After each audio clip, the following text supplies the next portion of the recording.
I'm Elisa Parker. It is the Wild and Scenic Film Festival. We're based in downtown Nevada City and Grass Valley. We are screening films that make a difference both for our planet and, honestly, our personal lives all weekend long. 22 years. And it's such an honor to connect with extraordinary people, the environmental action heroes like Mark and Lawrence and Bern as well, also known as Bernado. We're referring to him as Bern today. And the film is called Farmingh While Black. It is an extraordinary film and something that we haven't really featured here, by the way, on Wild and Scenic. We do a lot around agriculture and farming and soil. It's so wonderful to get into the people part of all of this, right? The roots in our history. So first, welcome to Wild and Scenic. Thank you. Thanks for having us. It's a pleasure to have you. Mark, we got to meet a little bit last night on the green carpet. So I'm going to ask you first, you've done a lot of incredible films. You have been at the Sundance Institute, Robert Redford Films. What is it about this story that you're like, it's important to tell this right now?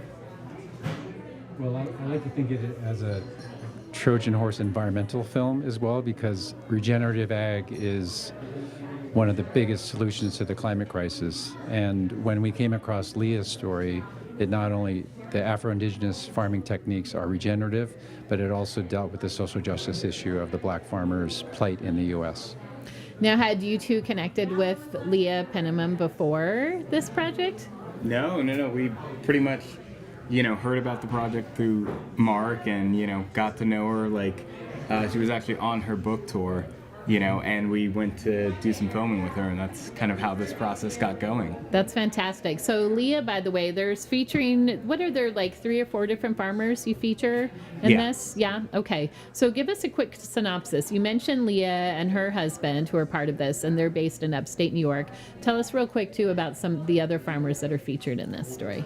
So there's Karen Washington. She's based in the Bronx. Yeah, and she's been she's been urban gardening since the 1980s, and so she kind of brings that historical background to the piece, and sort of that it's it's constantly ongoing, and people have been using some of these techniques prior to it's not just new farmers. And then we have Blaine Snipstar based from Maryland, Baltimore, Maryland? Yes. Yeah.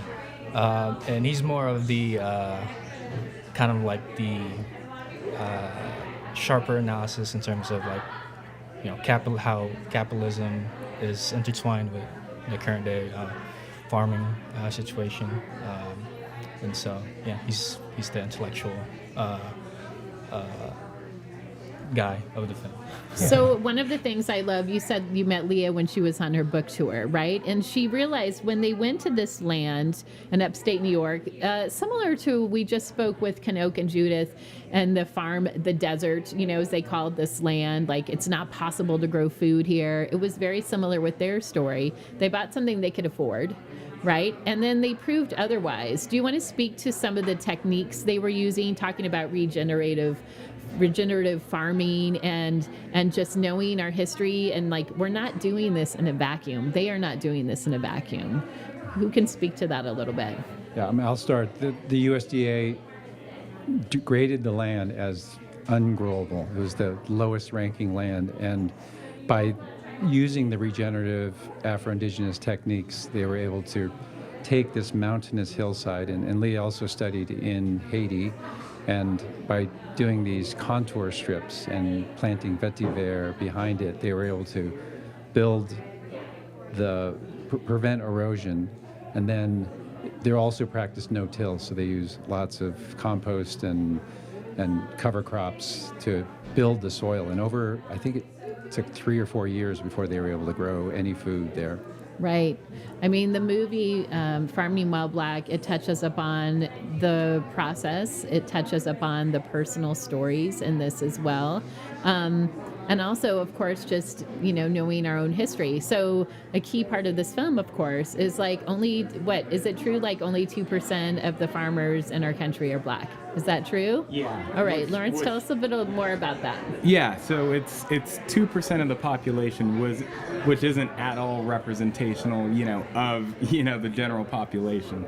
And also, going back, we touched on this a bit in the film, but like, that there was much higher Black land ownership, post Civil War, but sort of through, a lot of terror and white supremacy, a lot of the folks that were farming in the South, just found it untenable, and that led to a lot of folks moving to other places and stepping away from the land, so to speak.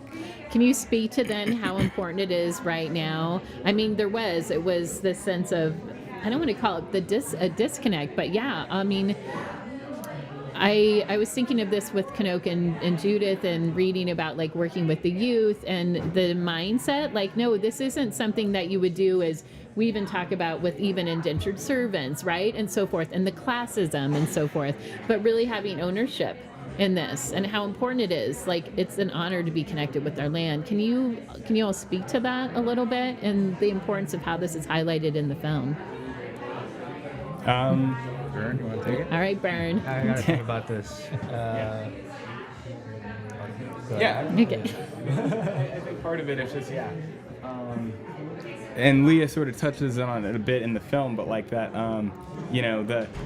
a lot of folks might have a fairly negative, outlook when it comes to doing work on the land, and I think part of that is that, like, the land never actually did anything wrong. It's, sort of the systems around us, that created this issue. So part of that is sort of re-examining our relationship with the land and viewing it in a positive thing. That's a really great way to position that. That's awesome. Yeah, Mark, were you going to add anything about that?